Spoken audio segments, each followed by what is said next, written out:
Hello everyone. In this video I'll discuss about various atomic models. Here you could see there are 5 atomic models are represented here in this slide. So it is created as an interactive session slide. So first we'll see what is the first atomic model, who is this person, what this model represents. So this atomic model is nothing but it's a solid sphere model. It was proposed by John Dalton in 1818. So he is the discoverer of the atom. So he is the first one who proposes the first atomic model. According to his model, the matter around us is made up of atoms and it is indivisible. So when the molecules of made up of same type of atoms will have same properties, when the molecules made up of different type of atoms will have the different type of properties. So atoms of different elements combine together to form a compounds. So this is the first atomic model. Next we'll see what is the second atomic model. So the second atomic model is proposed by J.J. Thomson. So his model is known as the plum pudding model. So in this plum pudding model, it was proposed by J.J. Thomson in 1904.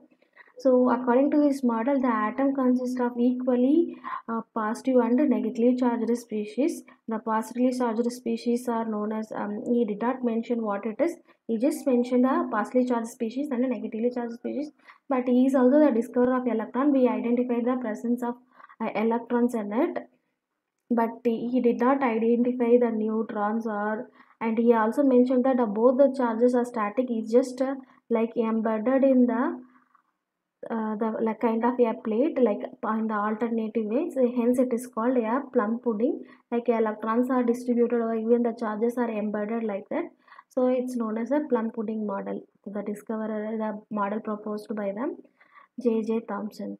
Next we'll see what is the third model. So the third model is proposed by Rutherford. Rutherford is he proposed the nuclear model for the atom. So according this model is proposed when he did the alpha particle scattering experiment.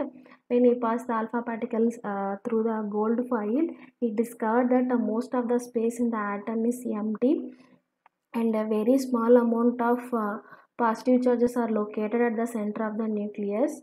So and the nucleus is positively charged, the electrons are negatively charged. So using these experiments he identified that at 1911.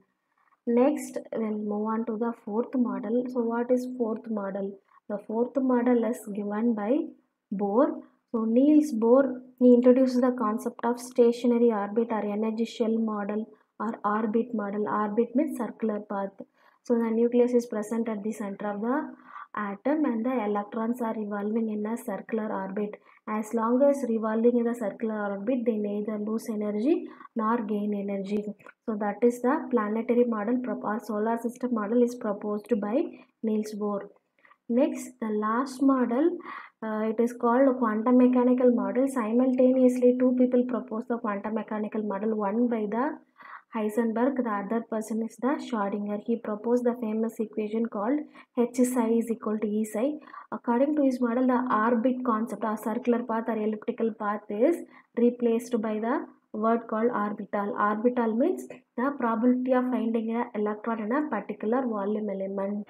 So he introduces the concept of wave mechanical atom. Electrons are not particles, electrons behaves as a wave. So he introduced the wave equation. So and he also introduced the concept of nodal planes and other things. So we just came from the orbit concept to the orbital concept. So these are the modern atomic model that we use daily. So this is the very introductory atomic models that we deal with the all part of the atomic structure.